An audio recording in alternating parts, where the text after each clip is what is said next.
Programme में एक दफ़ा फिर खुशामदीद। हालात इस कदर ख़राब है कि ताजिर अब पुलिस के बजाय खुद असलहा उठाने पर मजबूर हैं। ऐसा क्यों?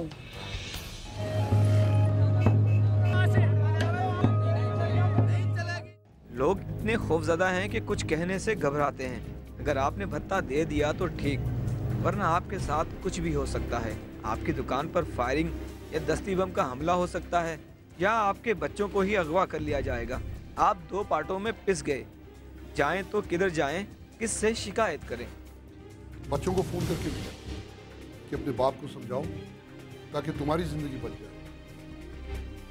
मैं कितना भी ज़रूरतमंद हूँ, यकीनन मुझे अपने बच्चों की ज़िंदगी का एक ज़्यादा, अपने से ज़्यादा उनका तहफ़्फ़ुज़ लाभ है। यही वो अवामिल हैं जो उन्हें कामयाबी के आखिरी मरहले में ले आते हैं। कारोबार करना इनको पता है। आज हम ये मीडिया पर बता देंगे, ना हमारी पुलिस सपोर्ट करेगी, ना ये सदर साहब सपोर्ट करेंगे। हमें कल वो लोग आके मार कर चले जाएंगे। भत्ता तो कराची के ताजरों के लिए कोई अनहोनी बात नहीं, मगर दीगर शहरों के ताजर इतने सहमे हुए हैं कि वो कराची का रुख करते हुए भी घबराते हैं। घबरा जाते हैं कि वो समझते हैं कि ये सबके साथ ही हो रहा है। तो यहाँ बाहर का गाहक का बड़ा इम्प्रेशन पड़ा हुआ है उनके ऊपर। गाहक काफ़ी बाज़ार स्लो हो गया उनकी वजह से। जिसको बोलते हैं वो डरते हैं इधर आने के लिए कराची में, कि शायद उनके साथ भी ऐसा नहीं हो जाए, अगवा नहीं हो जाए, तो फिर तावान अदा करो, ये करो। तो इसकी वजह से कारोबार पर बड़ा असरात है। अब तो खौफ का ये आलम है कि दुकानदार कहते हैं दिल ही नहीं करता कारोबार करने का, जब जहन में ही खौफ बैठ गया हो। घर से आने का ना दुकान पर आई समझ, दुकान किस सूरत पे आके बैठेगा, दुकान उस सूरत पे बैठेगा ना, ये जहनी टेंशन नहीं होगा ना। ये जहनी टेंशन है इंसान। कारोबार का मतलब ही होता है सुकून। जब सुकून होगा तो कारोबार होगा। जब जहनी टेंशन होगा तो मकसद कैसे कारोबार करेगा। भत्ता माफिया की जाने से जब किसी ताजिर को डराया जाता है और फिर जब डराने से काम नहीं चलता तो भत्ताखोर किसी की जान लेने से भी दुरेक नहीं करते, जिसे वो लोगों के लिए इबरत का निशान बना देते हैं। उर्दू बाज़ार पे एक वाक़या हुआ, वहाँ एक ताजिर को कत्ल कर दिया गया। वो उसका हवाला देते हैं।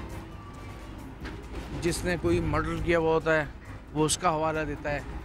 उसके बाद उनकी जो कैफियत होती है, मार्केट के दूसरे दुकानदार जब देखते हैं और फिर उन्हें फ़ोन वो करके कहते हैं कि देखो फला बंदे का हमने बच्चा मार दिया है, फला बंदे को कत्ल कर दिया है, अब तुम क्या देते हो?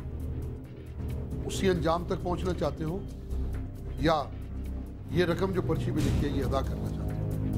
कल तक बिल फाड़ने और कलम चलाने वाले ताजिर अब कहते हैं अगर पुलिस और हुकूमत इनकी मदद नहीं कर सकती तो उन्हें असला लाइसेंस ही जारी कर दें, जिनका हुकूमत पहले ही वादा कर चुकी है। उनसे कोशिश ये हो रही है कि वो ज़्यादा से ज़्यादा लोग अपने पास असला भी रखें, क्योंकि हर मार्केट में अगर किसी भी मार्केट में 100 दुकानदार हैं और वो 20 लोग भी असला रखते हैं तो उससे काफ़ी फ़र्क पड़ेगा इंशाल्लाह। पुलिस की जानिब से इस सिलसिले में कुछ भत्ताखोरों को गिरफ्तार भी किया गया है। क्या ताजिर इस कार्रवाई से मुतमईन हैं?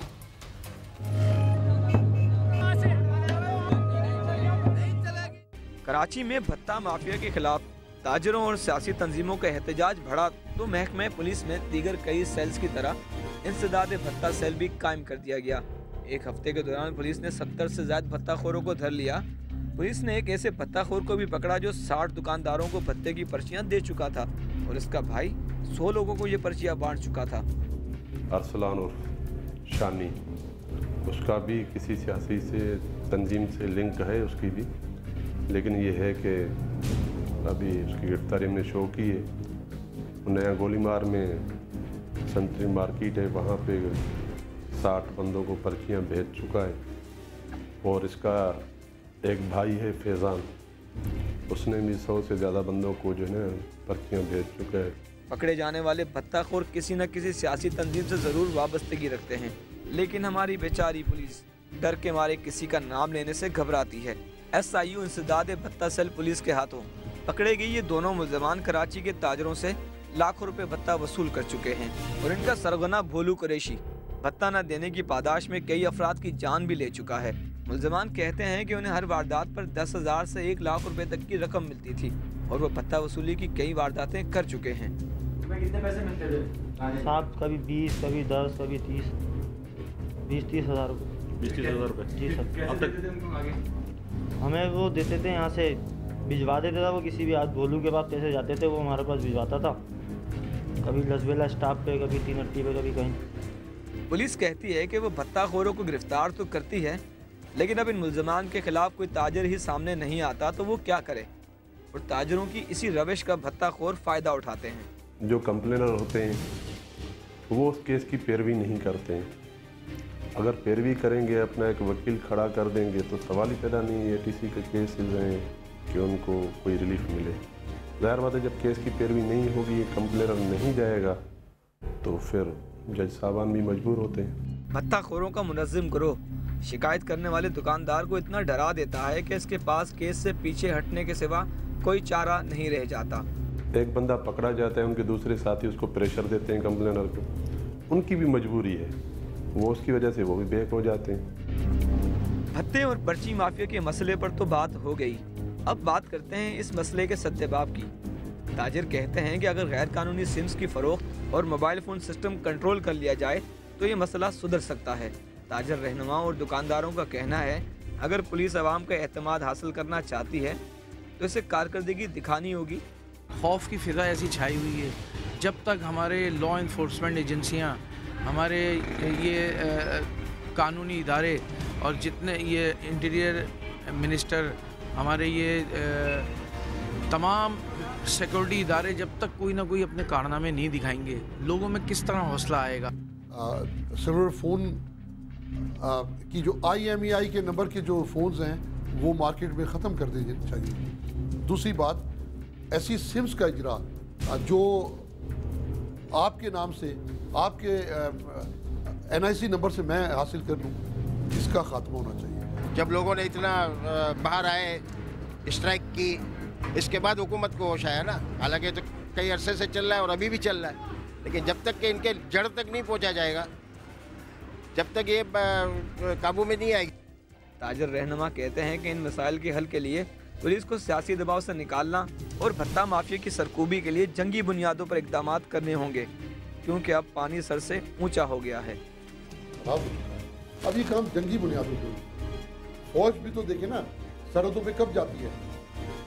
जब दुश्मन सर पे खड़ा हो जाता है, जब मुल्क की सलामती को खतरात लाक होते हैं। मैशियत की तबाही मैं समझता जंगों से ज़्यादा बड़ा नुकसान है। हमें असल ख़तरा अपनी मुआशी तबाही का है। कराची को दबाव में लेने का मतलब है कराची की मुआशी सरगर्मियों का मुंजमद या मफलूज हो जाना। पाकिस्तान की पुलिस बहुत ताकतवर है, बिलखुसूस कराची में हमारी पुलिस बहुत एफर्ट्स दिखा सकती है। अब पुलिस के हाथ तो खुले, हमेशा कहा जाता है पुलिस के हाथ खुले में, लेकिन हम तो ये देखते हैं ना, पुलिस किसी को लेके आई, लाते ही उस पर 10-20 फ़ोन के कॉल आ गए तो वो उसे फिर बेगुनाह साबित करके छोड़ दिया जाता है। इस बात में दो आरा नहीं है कि कराची मुल्क का मुआशी हब है, लेकिन इस शहर में कारोबार का पहिया रवां रखने के लिए हुक्मरानों और मजाज अदारों को सियासी व ज़ाती मफादात को बालाए ताक रखते हुए इन अनासर के खिलाफ कार्रवाई करनी होगी जो मुल्क की मईशत को खोखला करने की साजिशें कर रहे हैं। अगर ये कदम आज ना उठाया गया तो फिर बहुत देर हो जाएगी। कैमरामैन इम्तियाज़ अली और सनाउल्लाह के साथ सालिक शाह, समा, कराची।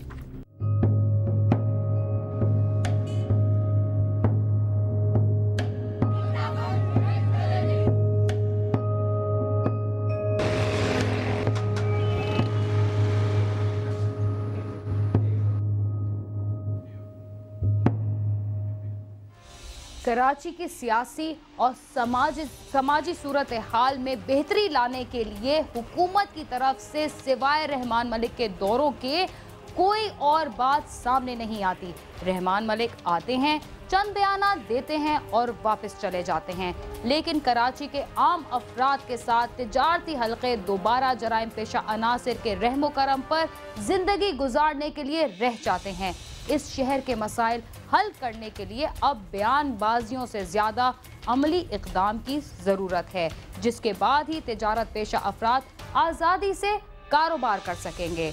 क्राइम सीन अपने इख्तिताम को पहुंचता है। इस सिलसिले में अगर आप हमें कोई राय देना चाहते हैं तो हमारा पता है cs@sama.tv। इसके अलावा आप फेसबुक पर भी हमसे राब्ता कर सकते हैं। बीना खान और क्राइम सीन की टीम को इजाजत दीजिए और देखते रहिए समा।